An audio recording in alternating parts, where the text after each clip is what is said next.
안녕하세요.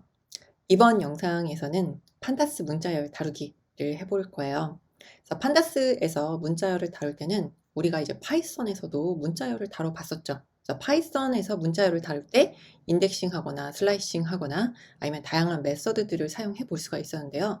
판다스에서도 파이썬에 있는 그 메서드를 사용을 해서 이 문자열을 다양하게 전처리를 해볼 수가 있어요. 그리고 이제 판다스에서는 여기에 보게 되면은 이제 스트링 억세서라는 게 있어요.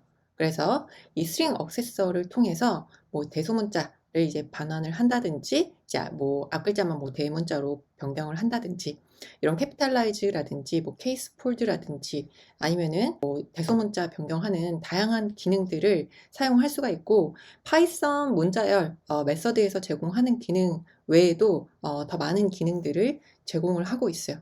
그래서 스트링을 이제 스플릿해서 나눌 수도 있고 다시 이렇게 합칠 수도 있고 다 이런 기능들을 문자열 억세서에서 제공을 하고 있어요. 그래서 이 문자열 억세서는 이제 시리즈에서 주로 사용할 수 있다. 라고 보시면 돼요. 왜냐하면 이제 데이터 프레임에서는 여러 가지 이제 타입들이 섞여서 있기 때문에 우리가 이제 시리즈로 주로 접근을 해서 이제 사용하게 된다. 라고 보면 돼요. df하고 우리가 가져온 문서 한번 출력을 해보도록 할게요.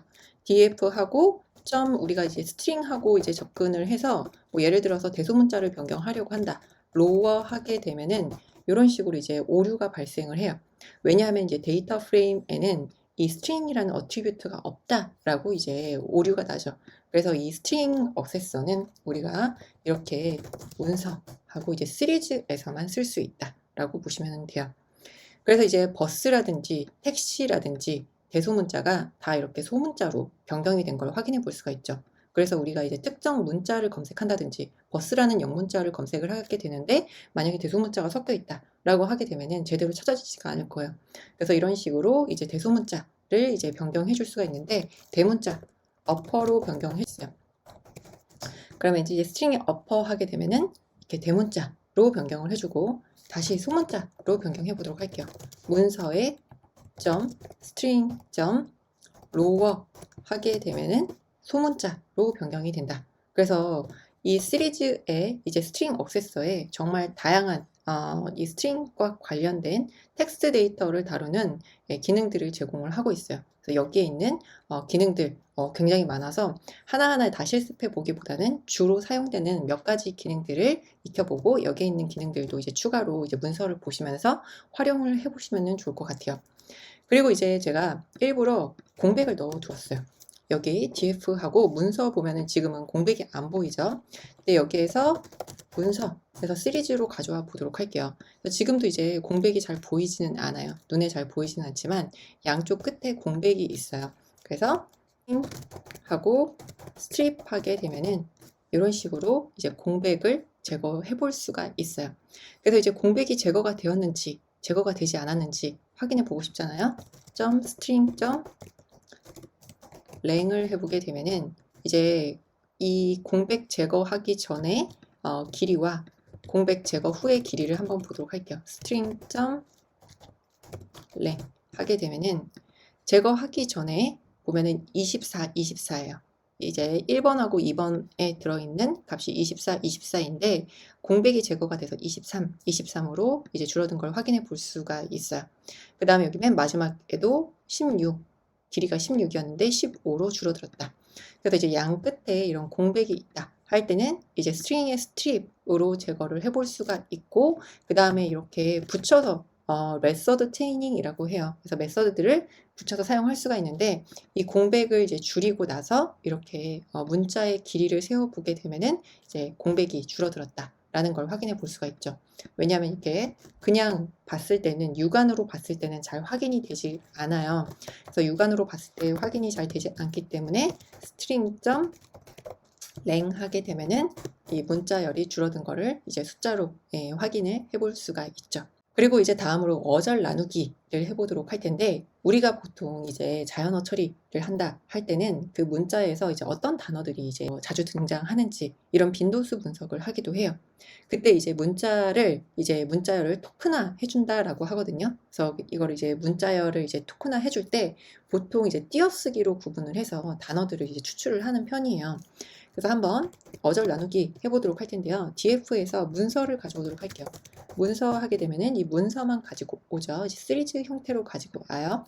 그 다음에 여기에서 스트링 점 스플릿 하게 되면은 이런 식으로 이제 어절을 나누어 볼 수가 있다. 그래서 이제 코로나 상생지원금 문의입니다. 이제 띄어쓰기로 구분을 해서 이렇게 어절을 나누어 줬다. 라고 보면 되는데요. 여기에서 만약에 우리가 특정 문자로 나누고 싶다 할 때는 여기 스플릿에다가 특정 이제 나누고 싶은 문자를 써주게 되면은 그 특정 문자로 이제 나눠 볼 수가 있어요. 그 다음에 여기에서 데이터 프레임으로 반환을 받을 수도 있어요. 문서하고 여기에서 점 똑같이 스트링 점 스플릿하고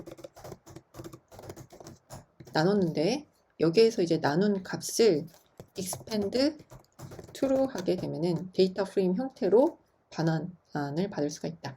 그래서 데이터 프레임 형태로 반환을 받게 되면은 맨 앞에 있는 글자만 가져오고 싶다 할 때는 0번째 하게 되면은 맨 앞에 있는 글자만 이런 식으로 이제 어절을 나누고 이제 데이터 프레임 형태로 반환을 하게 되면은 이런 식으로 우리가 이제 데이터를 가져올 수가 있다. 그래서 이제 규칙으로 구분이 되는 문자다 라고 할 때는 이런 식으로 이제 우리가 구분을 해서 데이터 프레임 형태로 받아서 우리가 뭐 0번째, 1번째에 들어가는 단어들만 이렇게 인덱싱해서 가져올 수가 있다. 왜냐하면 이제 데이터 프레임으로 반환이 되기 때문에 데이터 프레임 인덱싱 하는 방법하고 똑같이 이렇게 가져올 수가 있어요. 그 다음에 특정 단어 기준으로 문서를 나누고 싶어요.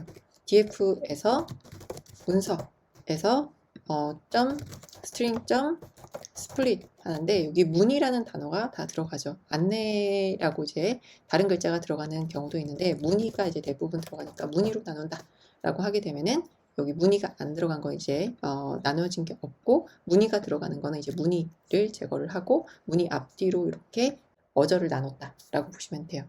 그래서 이제 문서를 나눌 때 이런 식으로 이제 어떤 텍스트라든지 문자를 기준으로 나눠 달라 라고 할 수도 있고 여기에서도 마찬가지로 expand true 하게 되면은 이런 식으로 이제 나눠서 가지고 올 수가 있어요. 그래서 이제 앞에 있는 문자, 뒤에 있는 문자 이런 식으로 이제 나눠서 가지고 올 수가 있다 라고 볼 수가 있어요.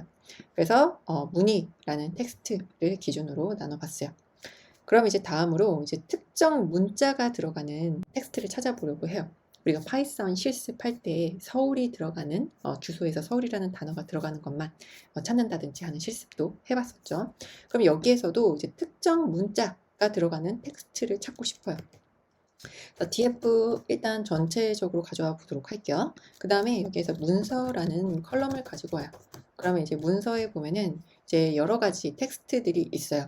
그러면은 여기에 이제 겹치는 텍스트들도 있고 이제 아닌 텍스트들도 있는데 여기서 특정 뭐 예를 들어서 str하고 contains 하게 되면은 특정 문자가 들어가는 걸 찾을 수가 있다. 예를 들어서 코로나가 들어가는 문장만 찾고 싶다 하게 되면 이렇게 true, false 값으로 나오게 돼요.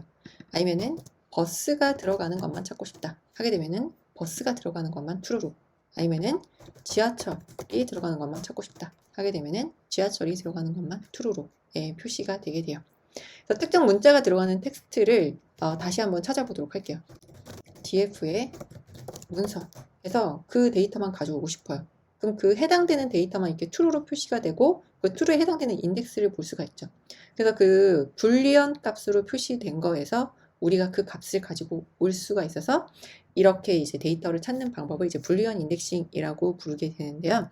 그러면은 여기 이제 운행 시간도 있고 이제 영업 시간도 있어요. 그러면 이제 운행이라고 한번 찾아보도록 할게요.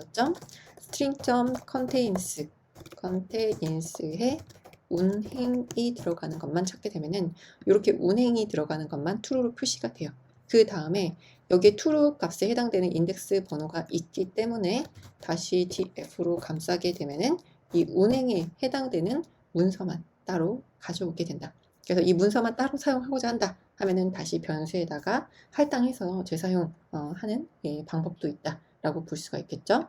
그럼 이렇게 해서 우리가 특정 문자만 들어가는지 여부를 확인했다든지 아니면은 요렇게 그 문자가 들어가는 것에 대해서 다시 불리언 인덱싱을 통해서 그 데이터만 추출해 오는 방법에 대해서 실습을 해봤는데요. 그러면 이번에 이제 파생 변수를 한번 만들어 보도록 할 텐데 우리가 이미 변수를 하나 만들어 봤었어요. 날짜라는 컬럼을 만들어 봤었죠. 근데 여기에 있는 데이터를 통해서 한번 파생 변수를 만들어 보도록 할게요. df에서 이제 문의가 들어가는지 여부를 한번 보도록 할게요. 일단은 문서를 가져와야지만 스트링 액세서를 사용할 수가 있어요. 스트링 액세서는 시리즈에만 사용할 수가 있죠. 그래서 스트링에서 contains에 문의가 들어가는 것만 이제 찾겠다 라고 하게 되면 이제 문의라는 텍스트가 들어가는 건 이제 true로 표시가 돼요. 그러면 이제 문의에 대한 텍스트가 들어가면 true 아니면 false이기 때문에 df에다가 문의라는 컬럼을 하나 만들어 주도록 할게요. 그러면은 df 요 데이터는 이제 문의에 해당되는 것만 true로 표시를 해주게 되죠. 그래서 이렇게 true, false 값으로 만들어 주게 되면은 우리가 이 값을 통해서 문의가 들어가는 게 몇 개가 있는지에 대해서 빈도수를 구할 수도 있고 다양한 분석을 해볼 수가 있어요. 그럼 다음으로 이제 문서에서 안내가 들어가는 거를 한번 찾아보도록 할게요. 문서만 가지고 와요. 그 다음에 string contains에 안내가 들어가는 것만 찾아보도록 할게요.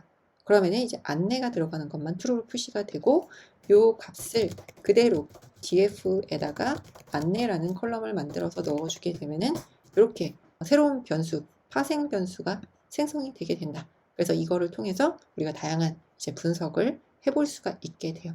그래서 이렇게 우리가 찾은 값, 변수에다가 할당하고 이런 컬럼을 만들어 볼 수도 있다라고 볼 수가 있어요. 파생 변수를 이제 컨텐츠를 통해서 한번 만들어 봤고요. 그 다음에 이제 문자열을 한번 바꿔 보도록 할 텐데 이 문자열 바꾸기는 다음 영상에서 이어서 진행을 해 보도록 하겠습니다. 네, 감사합니다.